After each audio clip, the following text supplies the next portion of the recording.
Hello friends, welcome back to my YouTube channel shorthand course by Ankul Singh. कैसे हैं आप सब? आई होप आप सब ठीक होंगे। तो फ्रेंड्स, आज हमारा न्यू चैप्टर शुरू होगा। Chapter 22 the halving principle part 1। इसके दो पार्ट्स हैं चैप्टर 22 के, लेकिन इस वीडियो में हम फर्स्ट पार्ट को कवर करेंगे। तो इसमें क्या है, हाविंग प्रिंसिपल में जैसे हम कोई स्ट्रोक बनाते थे पी इस तरह, तो अब हम इसको हाफ कर देंगे। जैसे पी को हमने हाफ करा, इस तरीके से और भी स्ट्रोक्स हाफ करेंगे हम। तो ये हाविंग प्रिंसिपल है। तो फ्रेंड्स, ध्यान रखें कि आप पहले के चैप्टर जितने हैं सब रिवाइज कर लीजिए और प्रैक्टिस अच्छे से करिए। जो मैंने पहले प्रैक्टिस करवाई है आपको, सारी एक्सरसाइजेस की प्रैक्टिस करिए, तब जाके आपको अच्छे से शॉर्ट हैंड आएगी। अगर आप सोच रहे हैं कि मैं कहीं से भी कोई भी चैप्टर पढ़ लेता हूँ या सिर्फ देख लेता हूँ, तो ऐसे कहानी नहीं बनेगी। आपको प्रैक्टिस ज़रूर करनी पड़ेगी, पेंसिल अपनी ज़रूर चलानी पड़ेगी। तो आइए बिना टाइम वेस्ट करे चैप्टर को शुरू करते हैं। The halving principle section 1, page number आप 102 बुक का खोल लीजिए।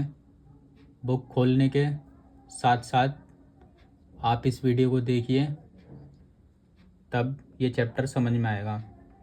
तो जनरल रूल हम इसका पढ़ लेते हैं 132।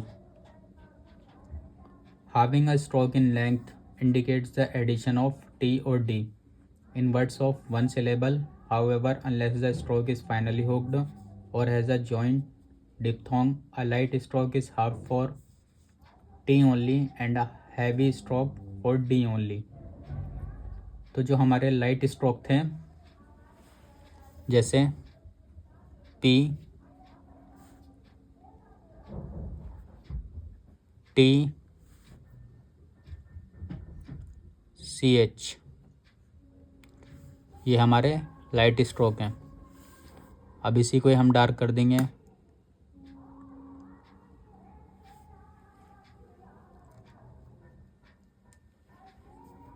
B, D, J, और भी हैं, एक्सेट्रा में लिख देता हूँ। तो ये हमारे लाइट स्ट्रोक हैं ऊपर वाले, और नीचे वाले हैवी स्ट्रोक्स हैं।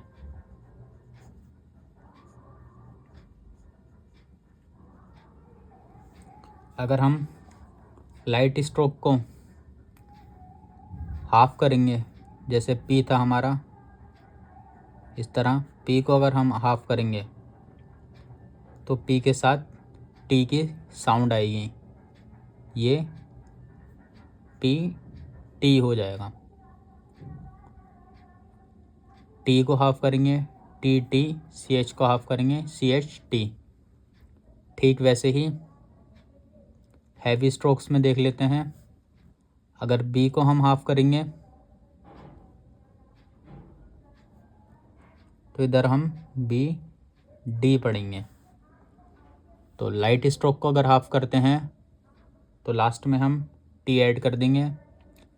अगर हैवी स्ट्रोक को हम हाफ करते हैं तो लास्ट में हम डी ऐड कर देंगे। तो ये 132 जनरल रूल था। अब इसके बाद 133, हाविंग फॉर आइदर टी और D. Part A, in words of more than one syllable, a stroke may be halved for either T और D। तो इसमें यह है, अगर किसी स्ट्रोक को हम हाफ करते हैं जिसमें वन सिलेबल है, सिर्फ एक वोवेल है, तो उसमें हम टी भी ऐड कर सकते हैं एंड डी भी ऐड कर सकते हैं। तो आइए एग्जांपल्स के थ्रू समझते हैं। जैसे रैबिट, रैबिट हम किस तरह लिखते थे, इस तरह लिखेंगे, लेकिन अब ये हार्विंग प्रिंसिपल रूल में हमें ये इतनी लंबी आउटलाइन बनाने की ज़रूरत नहीं है। तो मैंने बताया था कि अगर हम बी को हाफ करेंगे तो इसमें टी भी साथ में पढ़ लेंगे, तो हम रैबिट इस तरह लिख सकते हैं। इधर हमने बी को हाफ करा है तो R and B T, B के साथ टी ऐड हो गया। अब डी का एग्जांपल देख लेते हैं एक, जैसे इधर बी के साथ टी ऐड हुआ है,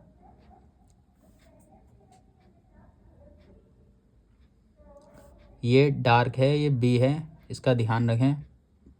वर्ड आ जाए रैपिड, तो आर हमने बनाया एंड पी लाइट, इसको हाफ कर देंगे हम, इसको आधा ही बनाएंगे, तो पी के साथ हमारा डी ऐड हो जाएगा, ये हो गया रैपिड। तो इस 133 रूल में ये बताया गया है कि अगर वन सिलेबल है, सिलेबल मतलब वन वोवेल है, तो उसको अगर हम हाफ करते हैं किसी भी स्ट्रोक को, तो वो हम टी की साउंड भी इसमें ले सकते हैं और डी की साउंड भी हम ले सकते हैं साथ में। नेक्स्ट है क्रेडिट।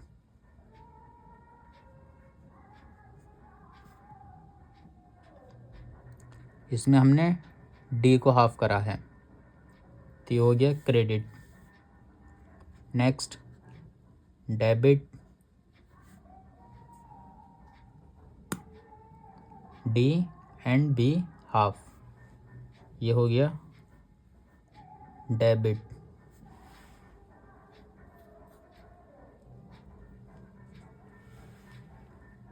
और भी एग्जांपल्स हैं, आप देख लेना। अब इसका देख लेते हैं part B. A stroke having a final hook और a joint diphthong may be halved for either T और डी। अगर किसी स्ट्रोक के लास्ट में हमें हुक मिलता है और उसमें डिप्थोंग है, तो उसे भी हम टी और डी के लिए ऐड कर सकते हैं। जैसे हमने पेब लिखा या पेन लिखा या हमने फ्यू लिखा, तो इसमें लास्ट में एक हमें फाइनल हुक मिला वी का, एंड इसमें लास्ट में एन का हुक मिला, ये पेव, पेन और इधर डिप्थोंग जॉइन है। अगर ये तीन कंडीशन आती हैं तो इसमें भी हम एंड में टी और डी की साउंड ऐड कर सकते हैं स्ट्रोक को हाफ बना के। तो एग्जांपल्स के थ्रू समझते हैं। जैसे 10 हम इस तरह लिखते थे, वर्ड आ जाए टेंट, तो 10 तो हमारा इस तरह था टी फिर एन का हुक। अब यहाँ पे हम इसको हाफ कर देंगे, ये हो गया टेंट, टी एन फिर एक और हमारा टी इसी में ही ऐड हो गया लास्ट में, इसको हाफ करने के बाद। नेक्स्ट वर्ड है मैन। मैन हम इस तरह लिखते थे। अगर वर्ड आ जाए मिंट, तो मिंट के लिए हम इसको हाफ कर देंगे, एम एन, और जो हमने हाफ करा था इसको टी पढ़ेंगे हम, या डी भी पढ़ सकते हैं। तो मींड अगर हम लिखेंगे तो हमारे सेंस से ये कोई स्पेलिंग नहीं है, ये कोई वर्ड नहीं है, तो ये मींट पढ़ा जाएगा। नेक्स्ट वर्ड देख लेते हैं फ्यू। फ्यू हम इस तरह लिखते थे, वर्ड आ जाए फ्यूड, तो हम इसी को हाफ कर देंगे, इसी में डी ऐड हो जाएगा। तो हम टी डी दोनों की साउंड ले सकते हैं अपने सेंस से कि कौन सा वर्ड बनेगा। अब देख लेते हैं नेक्स्ट रूल 134।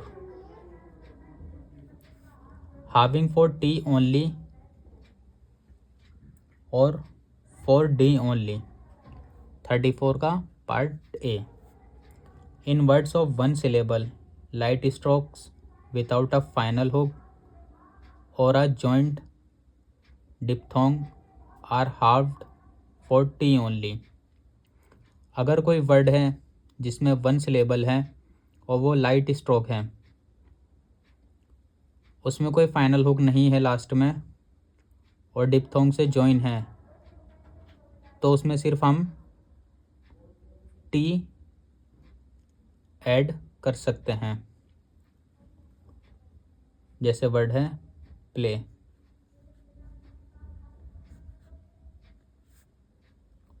तो प्ले हम इस तरह लिखेंगे। लेकिन वर्ड आ जाए प्लेट, तो इसमें हम टी ऐड कर सकते हैं लेकिन डी ऐड नहीं करेंगे। तो मैंने बताया था आपको, एक बार फिर बता देता हूँ। अगर कोई स्ट्रोक आ जाता है जो वन सिलेबल का है, लाइट स्ट्रोक, और उसमें फाइनल हुक नहीं है लेकिन वो डिप्थोंग से जॉइन है, तो उसको अगर हम हाफ करेंगे तो उसमें हम टी ऐड कर सकते हैं लेकिन डी ऐड नहीं करेंगे। तो प्लेट आ जाए तो इसको हाफ करके हम प्लेट इस तरह लिख देंगे। लेकिन अगर प्लेड आ जाए, वर्ड प्लेड, तो इसको हम इस तरह नहीं लिखेंगे, इसको हम पूरा लिखेंगे। 2 स्ट्रोक्स बनाएंगे, पी और डी। एल का हमारा इधर हुक है। नेक्स्ट थाओ, तो थाओ हम इस तरह लिखते हैं। वर्ड आ जाए थॉट, तो इधर हम इसको हाफ कर सकते हैं, लास्ट में टी है तो ये हाफ है। बट थाउड आ जाए, लास्ट में डी है, तो हम ये रूल अप्लाई नहीं करेंगे, हाविंग प्रिंसिपल। हम इसको पूरा बनाएंगे, थाउड। इसका बी सेक्शन, बी देख लेते हैं। In words of one syllable heavy strokes without a final hook और a joint diphthong are halved for D only. तो हमारे हैवी स्ट्रोक कौन से थे? B, D, C H, sorry J, C H नहीं था। तो बी रूल में ये कह रहा है ये कि अगर कोई हैवी स्ट्रोक है और उसमें फाइनल हुक नहीं है लास्ट में, लेकिन वो डिप्थोंग से जॉइन है और वो वन सिलेबल का है, तो उसमें हम लास्ट में डी ऐड कर सकते हैं, हाफ करके। इस स्ट्रोक को हाफ करके हम लास्ट में डी ऐड कर सकते हैं। जैसे वर्ड है ब्रे, तो हम ब्रे इस तरह लिखेंगे। वर्ड आ जाए ब्रेड,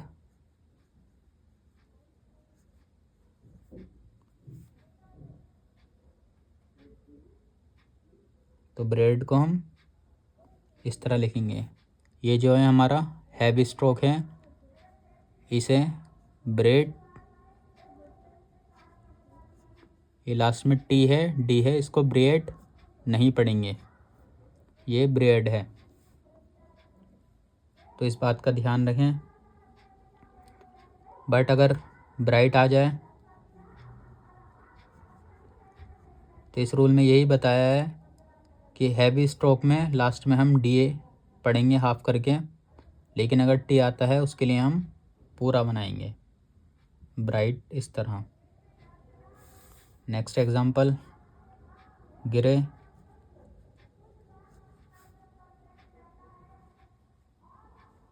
ग्रे हम इस तरह लिखेंगे। वर्ड आ जाए ग्रेड,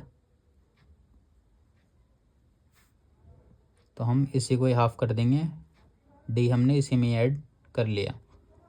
तो हम इसको पढ़ेंगे कैसे? फर्स्ट GR पढ़ेंगे हम, ग्रे।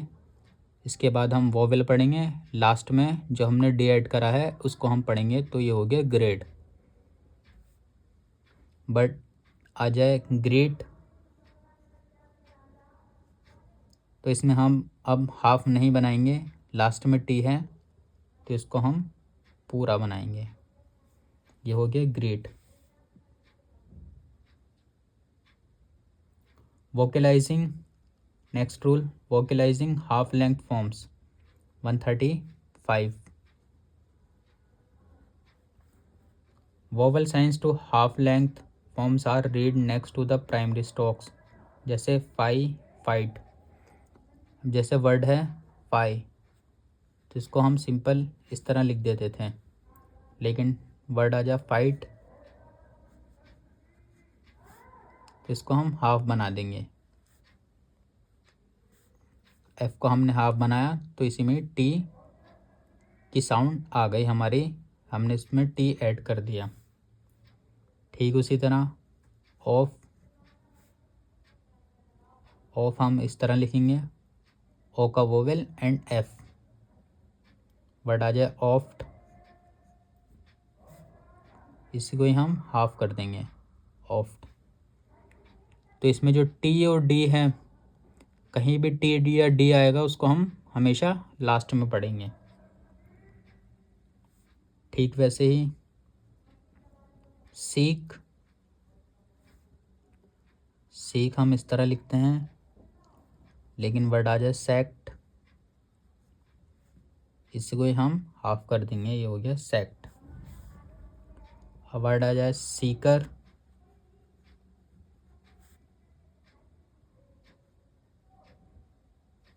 तो इसको हम इस तरह लिखेंगे। तो इसको पढ़ेंगे कैसे? पहले अगर कोई भी लूप, कोई भी सर्किल आता है तो हम उसको सबसे पहले पढ़ेंगे। तो एस हमारा सबसे पहले सर्किल है, हम एस को पहले पढ़ेंगे। यहाँ पे एस आ गया तो एस, फिर इसके बाद वोवेल हमारा पहले है, स्ट्रोक से पहले हमारा वोवेल है, फिर हम वोवेल पढ़ेंगे, फिर के, और इसी में हमारा आर हाइड है, हम फिर आइड को आर को पढ़ेंगे। तो ये हो गया सीकर, पहले सर्किल, फिर वोवेल, फिर के, देन आर जो हमारा हाइड है, हम आर को पढ़ेंगे। वर्ड है सीक्रेट, तो इसे कोई हम हाफ कर देंगे, ये हो गया सीक्रेट।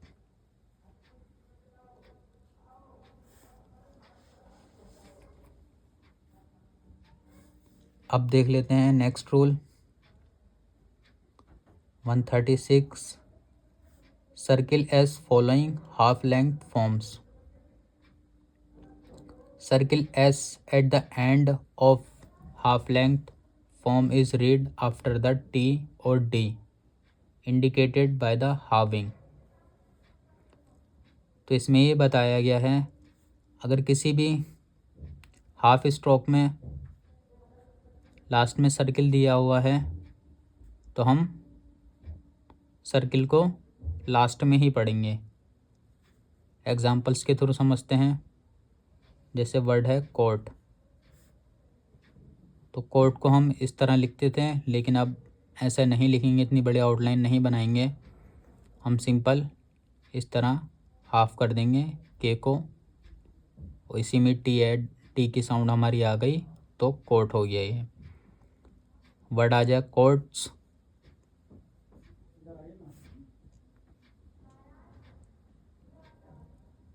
तो हमने पहले के पढ़ा, फिर जो हमारा वोवेल ओ, फिर टी, फिर एस को हमेशा हम लास्ट में पढ़ेंगे, इस रूल में ये बताया गया है। नेक्स्ट वर्ड माउंट,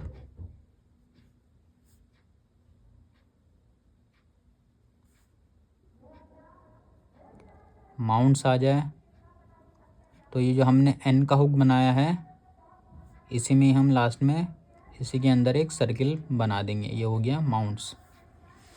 तो सर्किल को हमेशा हम लास्ट में पढ़ेंगे अगर फाइनल में हमें सर्किल दिखता है।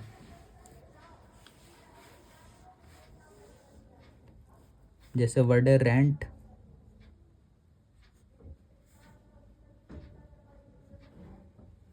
हाफ करा हमने, टी आ गया इसी के साथ, एन का हो गया, ये हो गया रेंट। वर्ड आ जाए रेंट्स,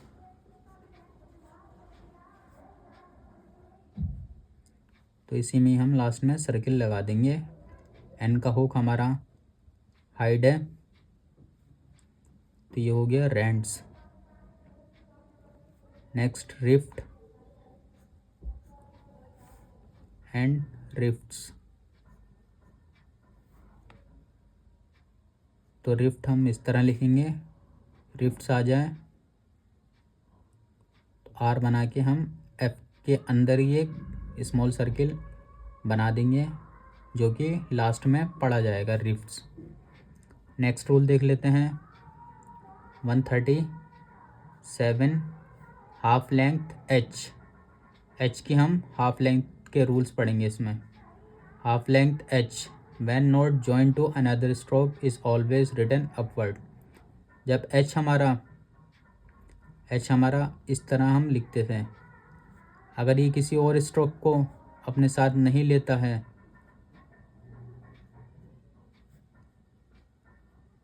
अगर किसी और स्ट्रोक को अपने साथ नहीं लेता है एच, जिस तरीके से मैंने लिखा है, इधर बी को साथ में लिया है, इधर के को, इधर जी को, इस तरह अनदर स्ट्रोक इसमें ऐड नहीं होता है, सिर्फ एच आता है, उसको हम हाफ करते हैं, तो ये हमेशा अपवर्ड वाला बनाएंगे हम।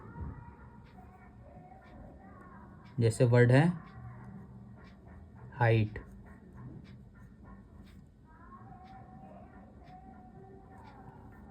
टी हमारा इसी में ऐड हो गया, कोई दूसरा स्ट्रोक इसमें ज्वाइन नहीं है। वर्ड आ जाए हाइट्स,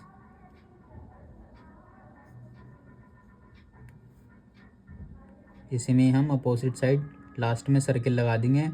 इस रूल में मैंने बताया था कि सर्किल लास्ट में होगा तो हम उसे लास्ट में ही पढ़ेंगे। तो ये हो गया Heights. Next Hunt,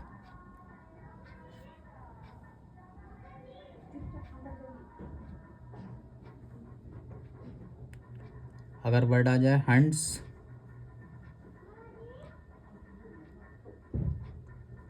H N, फिर हमने टी पढ़ा, फिर लास्ट में सर्किल है एस, तो एस से पहले हम टी पढ़ेंगे। नेक्स्ट है हाफ्ट, हाफ्ट हम इस तरह लिखेंगे, लेकिन हाफ्ट आ जाए तो इसमें ध्यान रखना है एफ हमारा बनेगा, एच एंड इधर हमने एफ बना दिया, ये हमारा हाफ हो गया, हाफ्ट हो गया। अब हमें हाफ्ट्स लिखना है, एक और ऐसे बनाना है, तो इसी में हम स्मॉल सर्किल एक और अंदर की तरफ ऐड कर देंगे, हो गया हमारा हाफ्ट्स। लेकिन ध्यान रखना ये हाफ आउटलाइन बनेगी, एच को हमें हाफ करना है, तभी ये हाफ्ट्स होगा। अब देख लेते हैं next rule, halving principle not employed. Halving principle कहाँ कहाँ नहीं लगेगा। 138 the halving principle is not employed. Part A, in words of more than one syllable when a vowel follows final T or D because a final vowel requires a final stop.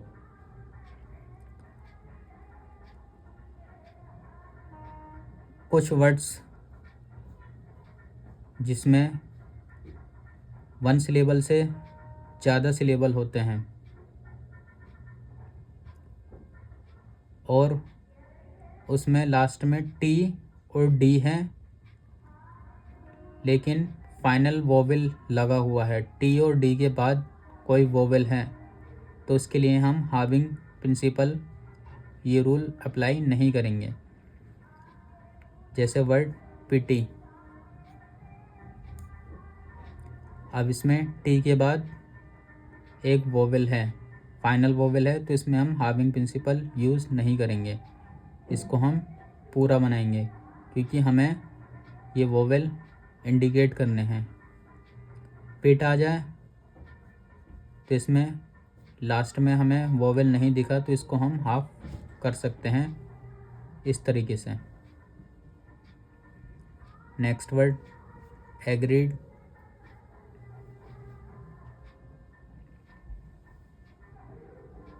Agreed नहीं, grid.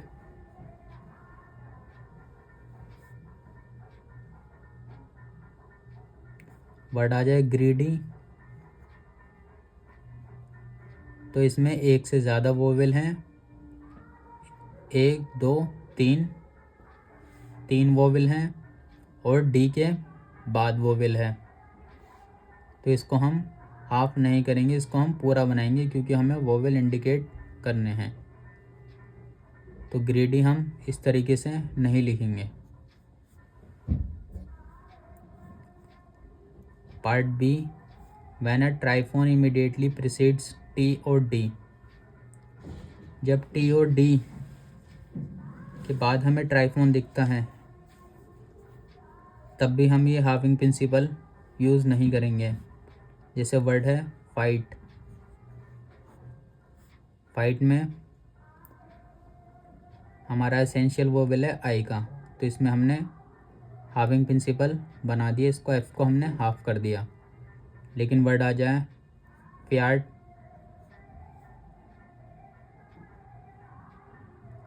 इसमें triphone है आई, then इसके बाद एक और vowel हमने लगा दिया। तो जहाँ पे 2 वोवेल से ज़्यादा की आवाज़ आएगी तो उसको हम ट्राइफोन बोलते हैं। तो ये ट्राइफोन है इसलिए हम इसको पूरा बनाएंगे। जहाँ पे ट्राइफोन आएंगे तो वहाँ पे हम पूरा बनाएंगे। वर्ड है डाई।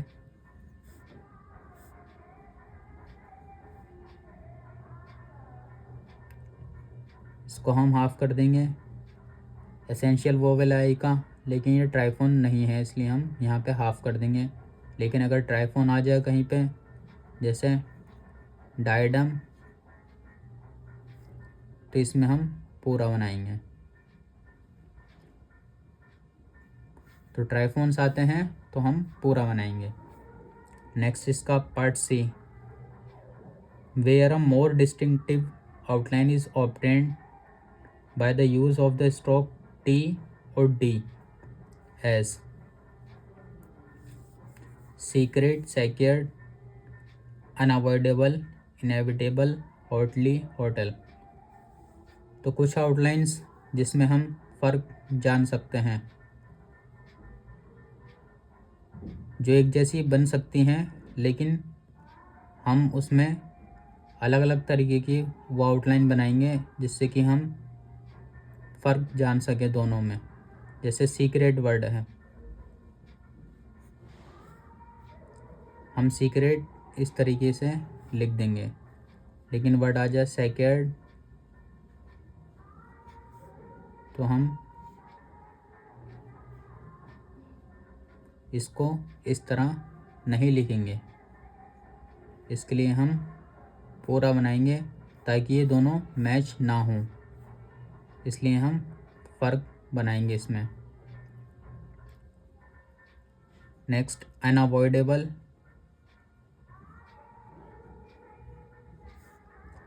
इसमें हम वी को हाफ करेंगे, वी के साथ डी आ गया तो ये अनअवॉइडेबल हो गया हमारा। और एल की इधर हुक आ गई बी के साथ तो ये अनअवॉइडेबल हो गया। अब जैसे वर्ड आ जाए इनएविटेबल,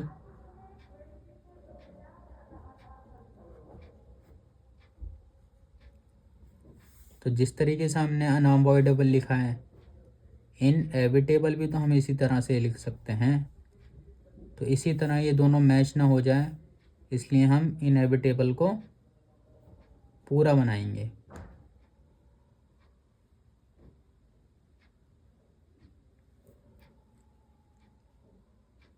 तो फ़र्क जानने के लिए हम दोनों आउटलाइन अलग अलग बनाएंगे कि हमें एक जैसे वर्ड्स ना लगें, हम कंफ्यूज ना हो। नेक्स्ट वर्ड है हॉटली।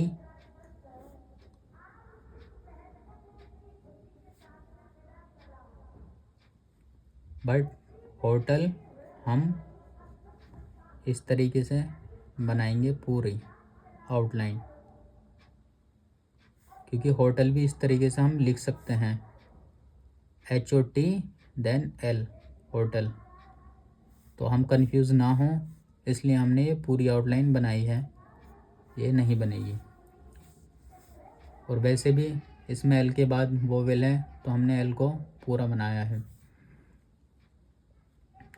इसका देख लेते हैं part D. Where the half length are would stand alone or with final circle S only, RTS added. Therefore, in such words as rights, the stroke T must be written. The reason for this is to prevent clashing between RT and the sign for and or should, and between RTS and the sign for and is. Such words as rants, rifts are safely written with a half length form. जो हमारा R है, ये upward R, इसको अगर हम half करके अगर कोई वर्ड बनाते हैं तो वो हम दो ही वर्ड बना सकते हैं, वो है रेंट एंड रिफ्ट्स, जो मैंने 136 पॉइंट में आपको बता दिए थे। दोबारा, रेंट्स हम इस तरीके से लिख सकते हैं और रिफ्ट्स हम इस तरीके से लिख सकते हैं। अदरवाइज वर्ड आ जाए राइट तो इसको हम पूरा बनाएंगे, हम इस तरीके से नहीं बनाएंगे क्योंकि हमें कन्फ्यूज़न हो सकता है वर्ड्स को पहचानने में। अगर राइट्स हम बनाएंगे तो हमारा आर इधर आएगा और एंड भी हमारा जो ग्राम लोग था इस तरीके से हम बनाते थे, इसी के साथ एस बना देंगे तो एंड हीज हो जाएगा, इसलिए हम राइट को पूरा लिखेंगे। वर्ड आ जाए राइट्स, इसको भी हम पूरा लिखेंगे। तो ये दो ही वर्ड्स हैं जिसमें हम हार्विंग प्रिंसिपल लगाएंगे आर के साथ, रेंट एंड रिफ्ट्स। ये रेंट्स हैं, ऐसे लास्ट में रेंट्स और रिफ्ट्स। बाकी के लिए हम आर को पूरा बनाएंगे।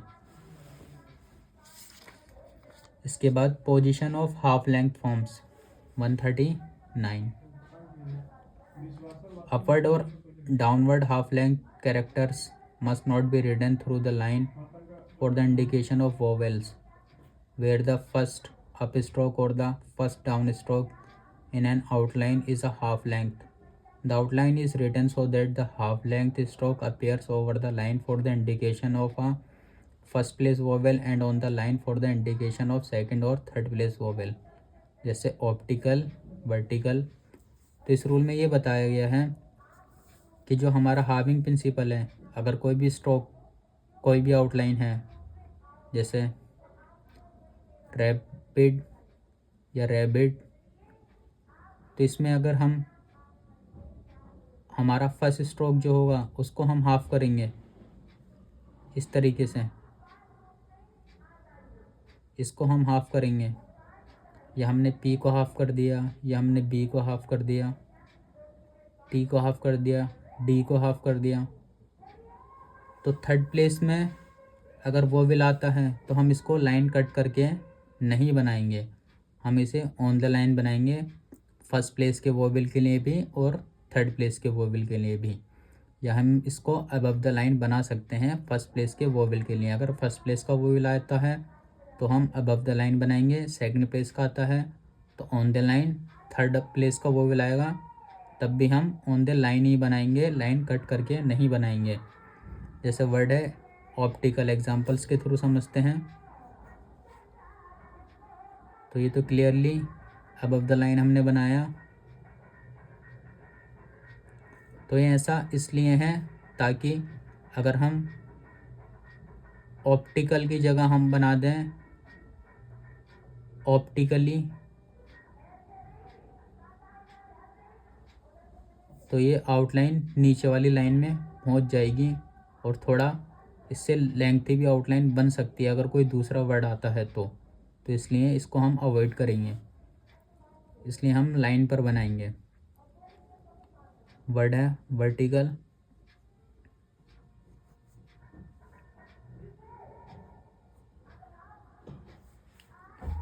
नेक्स्ट लाइटली,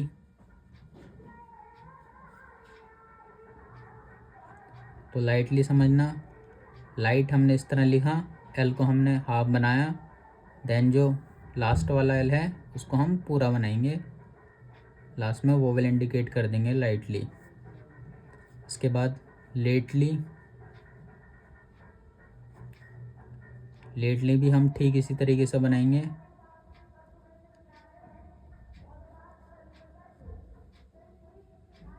लेकिन इधर आई का वोवेल है, इधर ए।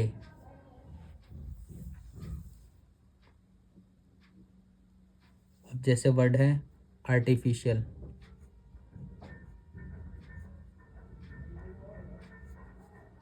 आर्टिफिशियल फर्स्ट प्लेस का वोवेल, तो आर्ट हम स्टार्टिंग में बनाएंगे, ये आर्ट हो गया हमारा एफ, फिर शीयल इसी में ऐड कर देंगे, ये हो गया आर्टिफिशियल। अगर इसी को ही हम लाइन कट करके बनाते इस तरीके से तो ये हमारी लेंथ आउटलाइन हो जाती, इसलिए हम इसको अवॉइड करेंगे। इसको हम थर्ड प्लेस या सेकंड प्लेस का वोवेल होगा तो हम लाइन पे बनाएंगे। वर्ड है विटनेस,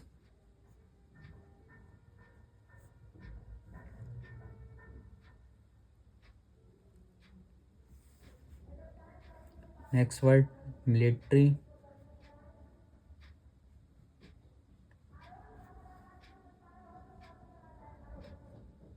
एल को हमने इधर हाफ करा है। तो फ्रेंड्स इस चैप्टर में इतना ही था। आई होप आप सब समझ गए होंगे कि किस तरीके से रूल अप्लाई होगा। अगर कुछ नहीं समझ में आया हो तो आप मुझसे कमेंट सेक्शन में पूछ सकते हैं, लेकिन प्रैक्टिस ज़रूर करें। अगर शॉर्ट हैंड आपको अच्छी तरह और सीखनी है तो प्रैक्टिस मैं एक बार और फिर बोलता हूँ ज़रूर करें। तो मिलते हैं नेक्स्ट वीडियो में, exercise number 83। Thank you so much for watching this video.